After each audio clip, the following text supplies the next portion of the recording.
comment être persévérant. La persévérance va être la différence entre deux statuts. Un premier statut où on va être accompli, on va sentir qu'on va dans le bon sens, on sent que les objectifs qu'on est en train de poursuivre, eh bien nos actions sont alignées avec celles-ci, avec ces objectifs, pardon. Et un deuxième statut où on va ressentir plutôt un certain blocage vis-à-vis de certains projets. Et donc tu peux imaginer la différence de ressenti au jour le jour entre ces deux statuts. Un premier où on va avoir de la confiance, de la maîtrise, de l'énergie, de la motivation, et un deuxième où on va sentir des obstacles, des limites. On ne va pas se sentir libéré. Dans cette vidéo, j'aimerais te donner un moyen d'être beaucoup plus persévérant. Si tu veux améliorer ton mental pour être plus performant, tu peux t'abonner à cette chaîne et activer la petite clochette pour ne rien louper. Ce que je voulais te partager dans cette vidéo est très simple, c'est le fait de voir la persévérance comme quelque chose de très positif. Les moments où tu galères, les moments où c'est dur, c'est encore plus positif de persévérer. C'est voir la persévérance comme une victoire en elle-même. C'est le fait de se dire, voilà, c'est super ce que je suis en train de faire, même si j'ai des obstacles, même si j'ai des échecs à répétition, je continue.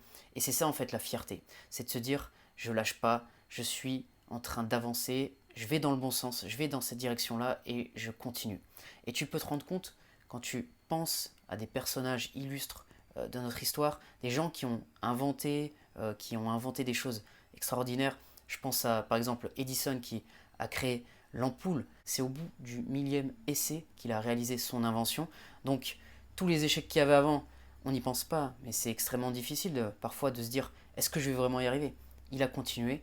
Je pense maintenant à un autre exemple, l'inventeur du poulet KFC qui, malgré bien les obstacles, a continué à prospecter auprès de restaurants pour sa recette.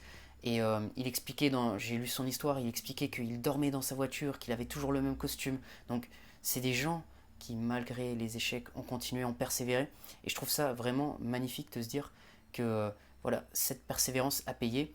Et même l'effort en lui-même, de continuer malgré les résultats négatifs qu'on peut avoir, c'est vraiment quelque chose de très positif. Et je te préconise de faire ça parce que c'est facile d'être confiant et d'être motivé quand tout va bien, quand on a que des victoires, quand on réussit, quand on a des promotions, quand tout est positif. C'est bien d'être, c'est facile d'être confiant. Mais quand tu es dans des situations où tu n'as pas ce que tu veux, où les choses ne sont pas alignées comme tu voudrais, mais que tu continues à faire les efforts, là c'est encore plus beau. C'est encore mieux parce que tu es en train de vraiment te transformer, tu es en train de devenir meilleur et tu es en train de vraiment tester ta résistance à ce que tu as en face au final. Et ça, c'est vraiment positif pour ton mental. Donc voilà ce que je voulais t'encourager à faire au niveau de la persévérance, voir ça comme quelque chose de positif. C'est tout pour cette vidéo. Si tu as aimé, tu peux mettre un j'aime, tu peux t'abonner à cette chaîne si tu veux d'autres contenus sur la préparation mentale. On parlera d'énergie, de motivation, de confiance en soi. Et je te dis à bientôt pour une prochaine vidéo.